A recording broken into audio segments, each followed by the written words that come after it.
I am really grateful to you. मुझे भी आपके साथ रहकर यही महसूस हो रहा है। खुशी किसे कहते हैं, इसको भी पहली बार मैंने महसूस किया है। ना जाने इसका अंत क्या होगा। तुम अंत की चिंता मत करो संध्या। जिस इंसान को अंत का पता नहीं होता, उसी में मजा होता है।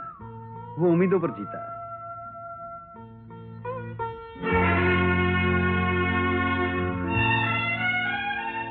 ये नाटक बहुत हो चुका। कल हमारी शादी की सालगिरह है। इज्जत और शराफत से घर आ जाइए। साधना। साधना? साधना कौन है? वो जो जा रही है ना। कौन है ये? मेरी पत्नी। बेटे, क्या कहा उसने? आएगा ना? हाँ हाँ डैडी, वो जरूर आएंगे, चाहे कितनी भी देर क्यों ना हो जाए, लेकिन वो जरूर आएंगे। कल हमारी शादी की सालगिरह है ना। शादी सिर्फ मेरी ही नहीं, हम दोनों की हुई है। वो जरूर आएंगे, जरूर आएंगे। आज ये जानकर बहुत खुशी हुई बेटी कि तेरे मन में अपने पति के लिए विश्वास तो पैदा हुआ। सुखी रहे बेटी, जीते रहे।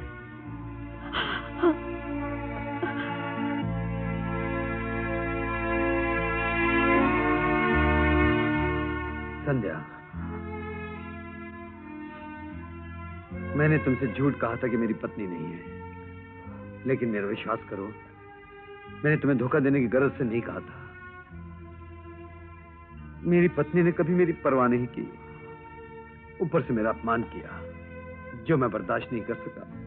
ठीक है, ये झूठ आपने मुझसे इसलिए कहा कि आप अपनी पत्नी से निराश हो चुके थे, लेकिन दूसरा झूठ भी तो मुझसे बोला। वो किस लिए? दूसरा झूठ? हाँ, वो फूल, वो साड़ी, वो झूठी खुशखबरी कि मेरे पति ने ही वो सारी चीजें खरीद कर भेजी थी। मेरे पति ने मेरे साथ दोबारा जीवन गुजारने का फैसला किया है। क्या ये झूठ नहीं था? वो वाकई उसने ये देखिए, तलाक पाने के लिए उन्होंने मुझे वकील का नोटिस भेजा है। सॉरी संध्या, मैं समझ गया था कि तुम अपने पति को बुला नहीं सकोगी, इसीलिए तुम्हें खुश करने के लिए मैंने झूठ बोला था। लेकिन तुम चिंता मत करो कि तुम तलाक देने के लिए तैयार नहीं हो। अब उसकी जरूरत नहीं है। मैंने अपनी रजामंदी का खत लिखकर उसे पोस्ट भी कर दिया है। साधना जी, परेशान होने से कुछ फायदा नहीं है आपकी दुआ से। मर्द बनिए। माफ कीजिए मेरा मतलब मेरी तरह मर्दाना फैसला कर डालिए। कैसा फैसला? अजी हिला के रख दिया आप ही दुआ से। मेरी बीवी दहेज नहीं लाई, इसलिए मैंने उसे सीधे तलाक देने का फैसला कर लिया। हाँ, आप भी कुछ मत सोचिए, फौरन तलाक। डैडी। अरे डैडी के बारे में कुछ मत सोचिए। एक बात बताइए, विजय बाबू की पत्नी आप हैं कि आपके डैडी? और फिर आपके डैडी ने 50 तलाक के मुकदमे जीतकर कितने लोगों को तलाक दिलवाया? एक काम कीजिए, आप मुझे फौरन तलाक का सेक्शन नंबर बताइए, मैं आपके तलाक की एप्लीकेशन टाइप करके लाता हूँ। बताइए नंबर बताइए। 420। ये तो फांदेबाजी और बेईमानी का सेक्शन है। तलाक का सेक्शन बताइए। ये आपकी आवाज को क्या हो रहा है? कुछ मर्दानी होती जा रही है नहीं? यहाँ तुम्हारा बाप बोल रहा है। आपकी दुआ से आप। हाँ, मेरी दुआ से मैं हरामखोर मेरा नौकर होकर मेरी घर की बुनियादों में बारूद छिड़क रहा है। मियाँ बीबी में गलतफहमी हो गई, उस गलतफहमी को तू तलाक में बदलने की कोशिश कर रहा है। गलती हो गई साहब, गलती हो गई। गलत सलाह देने पर और एक लड़की को गुमराह करने के जुर्म में मैं तुझे अंदर करा दूंगा। अरे मुझे मत मारिए साहब। बेटी, चल, फैक्ट्री में फंक्शन है, सब लोग हमारा इंतजार कर रहे हैं। चलो उठ, तैयार हो जा, चल। साधना, ओके बेटी। जी। ड्रामा खत्म हो गया, कहाँ खो गई? मैं वैसे ही। चलिए चल। अच्छा प्रोग्राम करें तो समझी संध्या, ऐसी लड़कियों की परवाह नहीं करनी चाहिए। सुनिए। कौन है? ओहो, पब्लिक प्रोसिक्यूटर साहिबा मंदिर से आ रही है। लगता है मुकदमे में मेरे हार जाने की प्रार्थना करने गई थी शायद। और आप मुझे हराने के लिए मंदिर में प्रार्थना करने जा रहे हैं? जी नहीं, मेरी इतनी जुर्रत हो सकती है? मैं तो भगवान के सामने प्रार्थना कर। संध्या संध्या संध्या, सारे संसार में तुम्हारे लिए एक संध्या ही बची है क्या? बाकी सब मर गए। मैं पूछती हूँ, हमारे बीच में ये कौन होती है आने वाली? सॉरी साधना जी, आप दोनों के बीच में अब रह भी क्या गया है? कुछ नहीं, कुछ भी तो नहीं। वाकई आपके बीच में किसी के आने की गुंजाइश ही नहीं है, जैसे उंगली के नाखून में। कोई भी नहीं, nobody can come. देखिए, मैं मंदिर में इंतजार कर रही हूँ, इनको छोड़कर आ जाइए। Okay, wait for me. Please wait for me, संध्या।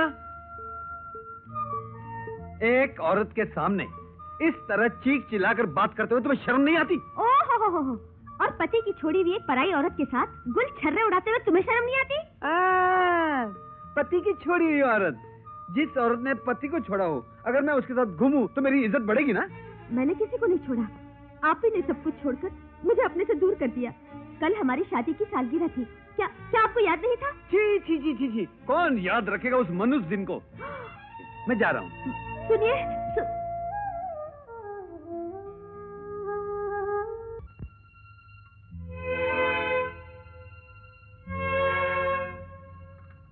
चाय ठंडी हो रही है। मुकदमा ठंडा ना हो जाए, ये कोशिश कर रहा हूँ। ये क्या है? ये शख्स जो अमृतलाल के बाजू में खड़ा है, ये सुनील कपूर है।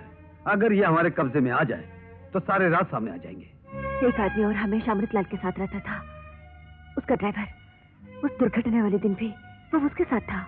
क्या नाम था उसका? शामू। आइए मिस्टर विजय, आइए। आप मुझे जानते हैं? आपको कौन नहीं जानता? इतने मशहूर वकील के दामाद हैं, इतना बड़ा मुकदमा लड़ रहे हैं। मगर मैंने सुना है कि आपने अपने ससुर का घर छोड़ दिया। आजकल आप कहाँ रह रहे हैं? हम मंदिर के पीछे स्वर्गीय सोमनाथ जी का पुराना जला हुआ मकान है ना, वही। इस मकान में? हाँ, आज से 15 साल पहले मंदिर में भगवान के जेवरात की जो चोरी हुई थी, उस चोरी पर आप कुछ रोशनी डाल सकते हैं? क्योंकि उस वक्त मंदिर के कर्ता धर्ताओं में से आप भी एक थे। देखिए मिस्टर विजय, इस मामले पर मैं रोशनी तो क्या अंधेरा भी नहीं डाल सकता, क्योंकि जेवरात की चोरी होने से पहले ही मैंने इस्तीफा दे दिया था। मैं तो बड़ी उम्मीदें लेकर आया था आपके पास। वैसे आपका वक्त जाया किया, उसके लिए माफी चाहता हूँ। कोई बात नहीं, चलता हूँ।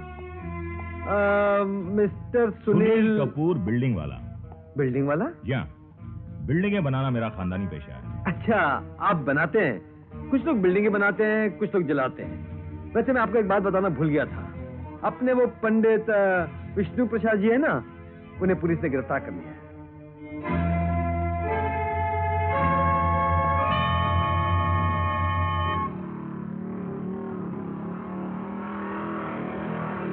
शामू घर में है?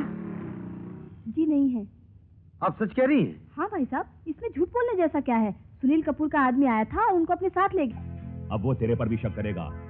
तेरे को पुलिस ले जाएगी और मार मार कर तेरी बिल्डिंग गिरा देगी और तुझसे सच उगलवा लेगी। इसलिए जो मैं कहता हूं मेरी बात मान। ये ले रुपया और शहर के बाहर जो मेरा गेस्ट हाउस है वहां जाकर रहे। मगर मेरी बीवी? ओह, मेरा मतलब है उसकी देखभाल मैं करूंगा, तू जाना। अच्छा, चलता हूँ, नमस्ते। क्या रे, शामू कौन सी गाड़ी लेकर जा रहा है? वही साहब जिसमें बम रखा है। 20 किलोमीटर जाने के बाद ब्लास्ट हो जाएगी।